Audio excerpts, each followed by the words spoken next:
Okay, guys. Hello. Today we're learning our final part of the race strategy, the E. So you're going to be learning about the E, and then you'll be able to do the whole race strategy, R, A, C, and E. I do want to tell you about something different I'm going to be doing in our videos, and I'm going to start today. So starting today, there will be a secret question somewhere in this video. And when you hear the question, you're going to have to type your answer into the comment section on this video. And if you do that, if you answer the question in the comments using your PQA, you will get 5 extra points on some of your work. Okay, so it's a way for you to get extra points on your work. You have to listen, watch the video, pay close attention, listen for the secret question, and then make your comment to answer the question in the comments, okay? So let's get on with this E. All right, so now you've restated your question with the R, you've answered the question, that's your A, you've cited your evidence, that's the C. Now it's time to explain your thinking. Explain how the evidence supports your answer and give more details if you need to. So why do we do this? We do this to be super clear in our writing. We want to make sure that our reader, who's often the teacher, really understands our answer. And we want to make sure our answer makes sense. So that's why we explain our thinking in our answer. One question you can ask yourself is, how can I make sure my reader really understands my answer? Okay? How can I make sure my reader really understands my answer? That's the question you can ask yourself before writing your E sentence.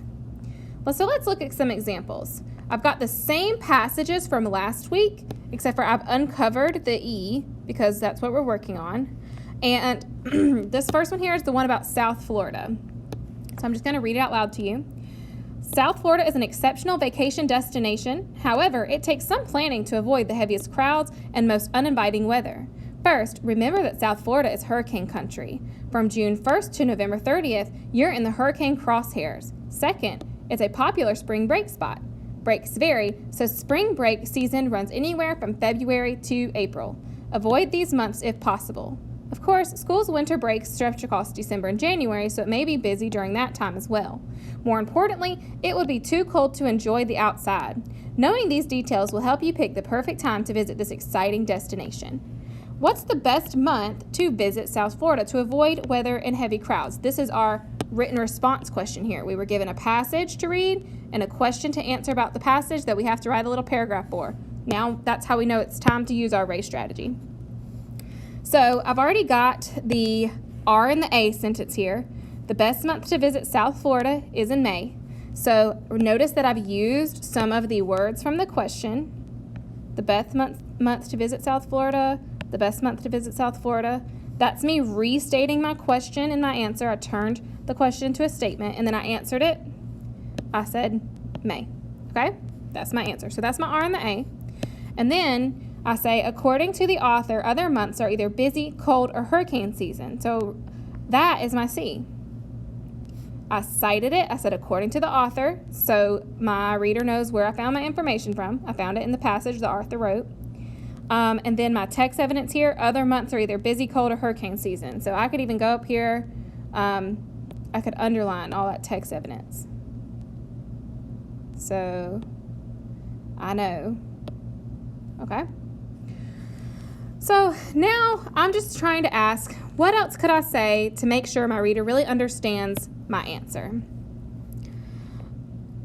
So the best month to visit South Florida is May. According to the author, other months are either busy, cold, or hurricane season.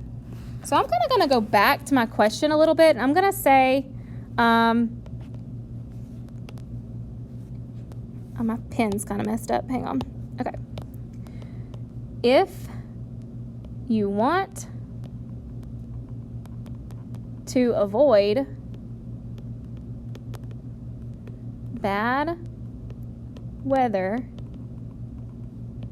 and crowds, May is really the best time to go. So I kind of summed it all up for my reader. I kind of, reminded them that what we're trying to do is avoid the bad weather and heavy crowds. So I'm just kind of making full circle there and explaining my thinking. This is tough. The E is tough because it's really up to you what you write. It's not as clear cut as the R, A, and C. It's kind of just, you're thinking, how can I make my reader better understand? What details could I give? And thinking about the answer to that question and then writing a sentence. Let's try it again just so you can see me do it some more. Legislators were called to the state capitol building for an emergency session yesterday. These sessions often focus on the state's border with Mexico. However, this was a pressing environmental matter. There was an oil spill in the Gulf of Mexico. It's now contained. It dumped thousands of gallons of oil off the state's coast. The legislators needed to vote to approve extra emergency funds for the cleanup. Luckily, the state keeps significant funds available for environmental emergencies. After all, other than Alaska, it's the largest state by landmass. All right, so here's my secret question for you. If you've been paying close attention, if you put the answer to this question in the comment section, you will receive 5 extra points on your assignments for this week. So the secret question is, what is your favorite animal? So put the answer to that question in the comments to receive your 5 points. All right, so here's my written response question. Why was an emergency session called? And I've already done the R and the A sentence here. An emergency session was called to address an oil spill. I put my question in my answer. See, I used some of those same words. And then I answered the question. Okay. So then I needed to cite some text evidence. So I went back up to my passage and I said, there was an oil spill in the Gulf of Mexico. That was my text evidence. So I wrote that. The passage states that there was an oil spill in the Gulf of Mexico. And I quoted it, but you can put it on your own words too. So now I'm trying to think, what could I explain more? Like, how can I explain my thinking? How could I give more details to make sure my reader really understands this? And I'm thinking, like, okay, well, why would they call an emergency session for an oil spill? And the reason they did that was because it was a pressing environmental matter, meaning that it was really important. It was going to damage the environment if they didn't do this. And they needed to give those emergency funds. That's money that they're going to give to help with the oil spill. So I can kind of explain that a little bit more so they know, why an emergency session would be called for this reason. I could say, because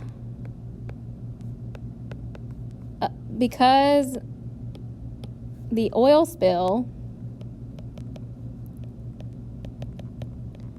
was a pressing environmental matter, they needed a session to get emergency funds.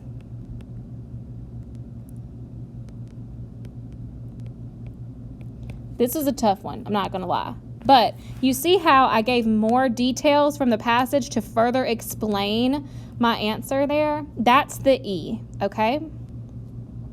Let's do one more.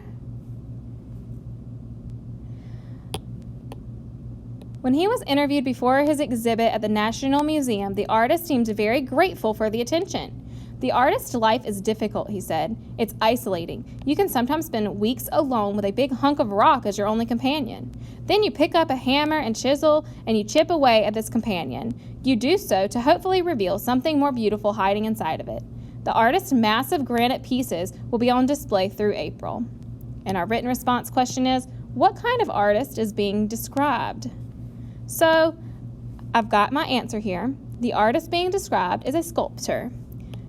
Now, notice that I restated my question. The author is being described, used words to restate my question. I answered my question, a sculptor. Okay. And I also needed to cite some evidence. So the reason I knew he was a sculptor, the text evidence, is because he works with a big piece of rock and he uses a hammer and a chisel and chips away at it. So there was my text evidence. So I cited that. I put it in my own words. I paraphrased it. In the passage, the artist uses rocks, hammers, and chisels to make his art. Okay, so that's my text evidence.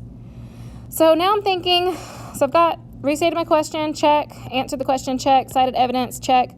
So now I'm asking myself, how can I make my reader better understand my answer? What could I say? What details could I give to make them understand this even more? So I'm thinking,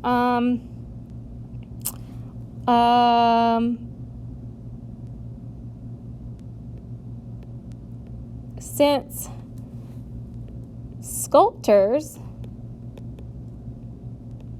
use rock, hammers, and chisels, the artist must be a sculptor. Okay, so I just further explained it. I'm not really saying many things that are new when I do my E. I'm just kind of explaining it even further, okay? So if I've got, my reader, and they say, I'm saying, he's a sculptor, and they say, well, how do you know? And you say, well, he uses rocks, hammers, and chisels to make it. And they might say, so what? And you say, well, sculptors use rocks, hammers, and chisels, and so the artist must be a sculptor. So you're kind of just explaining it even further for your reader. I'm about to make another video for you to watch that's called Racing is Like Arguing with Yourself. So I want you to watch that because I think it'll really show you the thought process you should be going through when you're answering questions with the race strategy. Okay? But for now, I will let you go.